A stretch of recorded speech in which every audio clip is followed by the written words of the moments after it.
So, to say the very least, not the news that I was expecting to wake up to today. In fact, I woke up early specifically to upload that Alcaraz US Open Champion video, and literally like 2 minutes after I woke up, I got the alert that Roger Federer is deciding to call it a career in a week's time at the Laver Cup this year.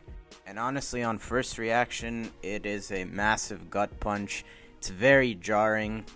As much as over the last 3 years it has seemed like essentially Federer has been retired and not been active on the tour, it's still quite sad to hear that the door has essentially been slammed shut on playing professional tennis.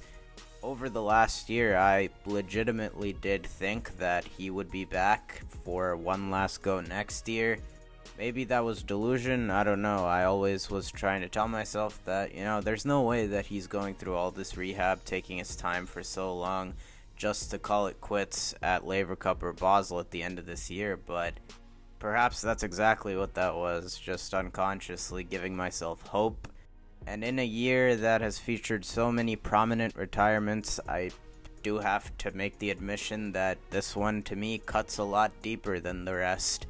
I've said it before, but really for anyone that grew up during the Big Three era, during the 2000s or early 2010s, obviously people of all age demographics adored Roger Federer.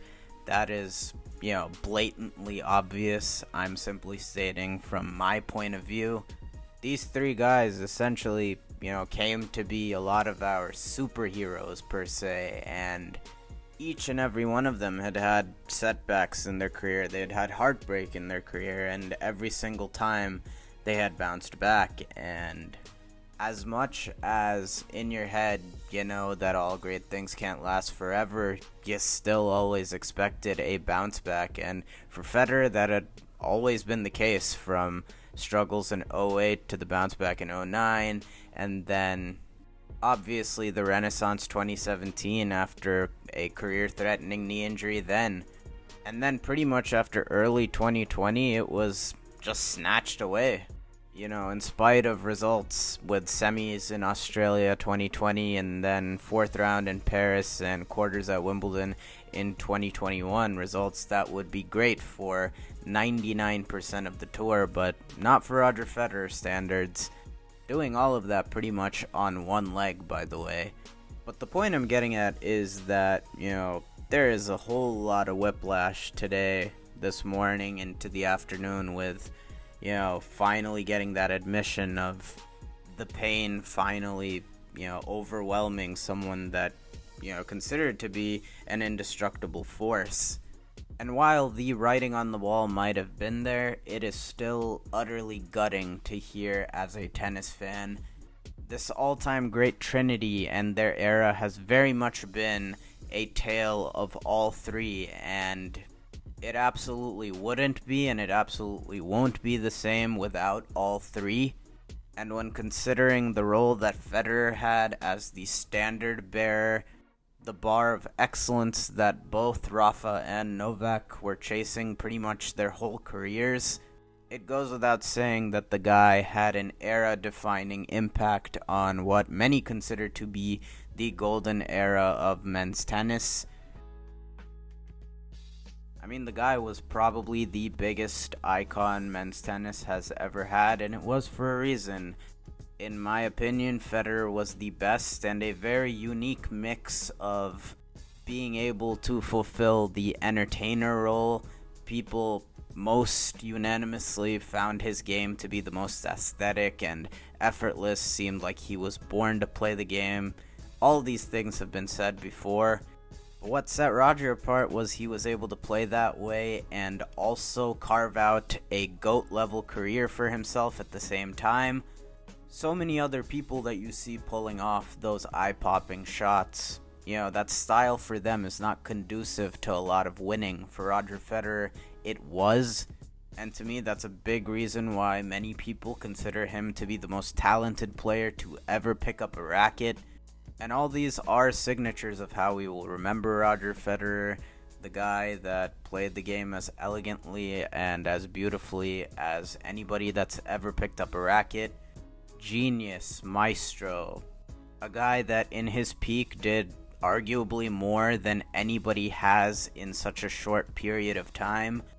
The accolades go on, and yes, he does still own many significant records as far as the tennis history books go. But what I do want to put under a bigger microscope is the work ethic, grit, determination of Roger Federer, things that aren't but very much should be associated more with him.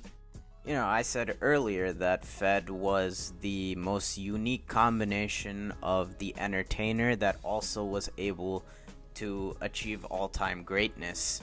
And what we saw on the court during the matches was very much just a drop in the bucket when compared to the totality of what made him so great and made him able to execute as a GOAT level player with that type of play style that theoretically had smaller margins and technically a greater degree of difficulty, and yet he made it look easy because by all admissions, Roger Federer, by all those around him and him himself, trained harder than just about anybody, always was willing to put in the hard yards, and it paid off. He was able to play that game for the better part of 2 decades. The longevity really is something to marvel with him. He really was the one that paved the way forward to be able to play great well into your mid to late 30s.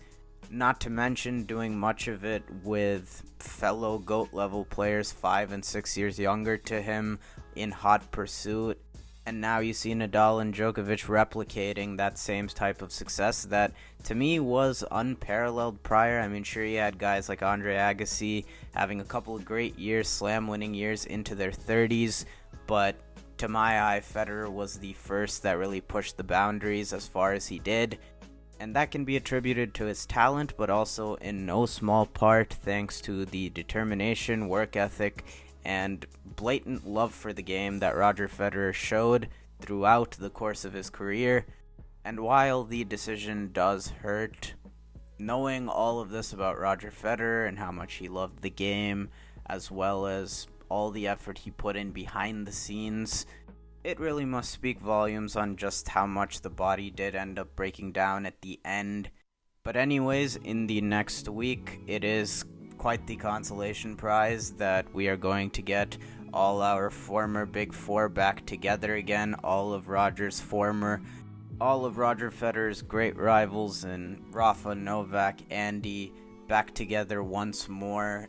And without a doubt, it's going to make for some insane nostalgia, so I'm sure all of us are going to be huddled around watching and taking everything in from Roger Federer's last dance next week. I will be making something more thorough for his retirement later on. These are just kind of initial thoughts, but one last time, you just gotta admire the hell out of what Roger Federer accomplished in his career and what he represents to this game of tennis. It's really very hard to believe that this day that we had dreaded for so long is finally here. Big hugs to Fed fans. I can't imagine how this feels. Retirement has to be tough, especially when we are fans of players in an individual sport where a team just won't keep living on. They really are one of one. To Roger Federer, I hope that the farewell at Laver Cup is everything that he can hope for, and all I really have left to say is thank you.